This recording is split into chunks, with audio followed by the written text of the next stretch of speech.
कर्म जैसा फल वैसा। किसी गांव में एक मनुष्य रहता था।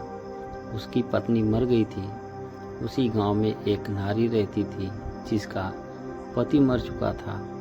उन दोनों में एक एक बालिका थी। वे मित्रता से रहती थी।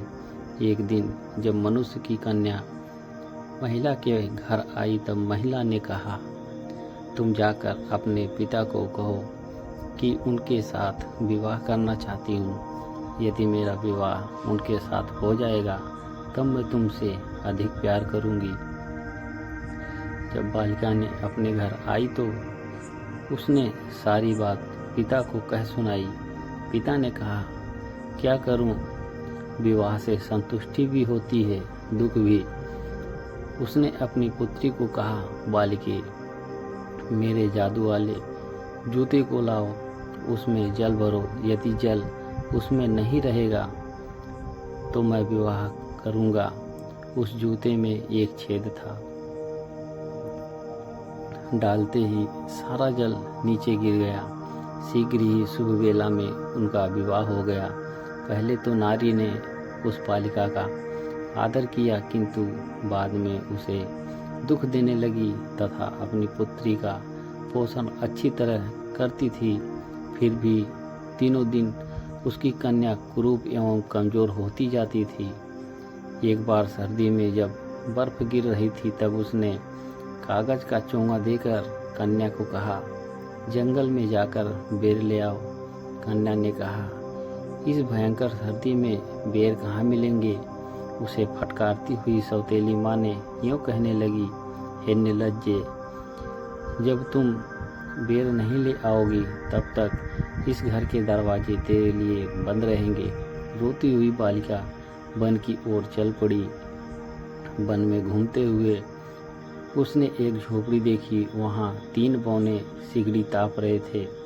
जब वहाँ बैठकर वह कन्या भोजन करने लगी थी तब सफ़ेद मूँछों वाले बौने ने कहा, हमारे लिए भी कुछ खाना भोजन दे दो। उन चारों ने अच्छी प्रकार बांटकर भोजन किया। सफ़ेद मूँछों वाले बौने ने कहा, तुम इस भयंकर शीत में कैसे आई। उसने सारा वृत्तांत सुनाया। बौने ने कहा, तुम झाड़ू लेकर झोपड़ी को साफ करो, हम तुम्हारे लिए बेर लाएंगे।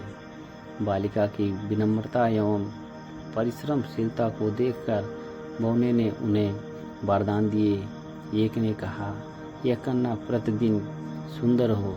दूसरे ने कहा, जब तुम यह बोलोगी तब उसके मुख से सोने के टुकड़े गिरेंगे। तीसरे ने कहा, यह कन्या किसी राजकुमारी की महारानी बनेगी। बेर के फल लेकर वह घर पहुंची। बेर के फल देखकर माता चकित हो गई। जब कन्या बोलने लगी तब वहाँ सोने के टुकड़े का ढेर लग गया। लड़की की इस अमानुषी शक्ति को देखकर सौतेली माँ सोने के टुकड़े लेकर चुप हो गई। यह सुनकर सौतेली माँ की पुत्री ने कहा, माँ, मैं भी वन में जाकर बेर के फल लाऊंगी। वन में घूमती हुई वह भी वहाँ पहुँची जहाँ बौने रहते थे। वह इच्छानुसार झोपड़ी में जाकर मक्खन खाने लगी। सफ़ेद मूँछों वाले बौने ने मक्खन मांगा। उसने कहा, मेरे पास मक्खन नहीं है। बौने ने कहा, झाड़ू लेकर इस झोपड़ी को साफ करो। लड़की बोली, क्या मैं तुम्हारी नौकर हूँ। ऐसा कहकर बेर लेने के लिए वन में घूमने लगी। उन तीनों बौनों ने उसे श्राप दिया। एक बौने ने कहा, यह प्रतिदिन कुरूप होती जाएगी। दूसरे बौने ने कहा, जब यह बोलेगी तो इसके मुख से मेढक निकलेंगे। तीसरे बौने ने कहा, यह दुखित होकर मरेगी। कहीं भी इसे बेर नहीं मिले और वह घर पहुंची। जब वह बोलने लगी तब उसके मुख से मेढक निकले। पुत्री की यह स्थिति देखकर माता बहुत दुखी हुई। एक दिन सौतेली माँ ने पुत्री को कहा, इस जाल को लेकर बर्फ में गाड़ दो। वह वैसा ही करने लगी। उसी मार्ग से एक राजा जा रहा था। सुंदर बालिका को देखकर उसने कहा, सुंदरी बालिके, क्या तू मेरे साथ विवाह करेगी। बालिका ने कहा, यह मेरा महान सौभाग्य होगा। राजा बालिका को राजमहल ले आया और उन दोनों का विवाह हो गया। 1 वर्ष बाद उसने एक पुत्री को जन्म दिया। जब सौतेली माँ ने सुना कि वह कन्या महारानी बन चुकी है, तब ईर्ष्या से अपनी लड़की के साथ राजभवन गई तथा कहने लगी, हे पुत्री, तुम मुझसे सलाह लिए बिना ही यहाँ आ गई। बालिका ने सौतेली माँ का सत्कार किया, परंतु दूसरे दिन जब राजा नगर के बाहर गया हुआ था, तब उन दोनों ने उस लड़की को पकड़ा और राजमहल के समीप ही नदी में डाल दिया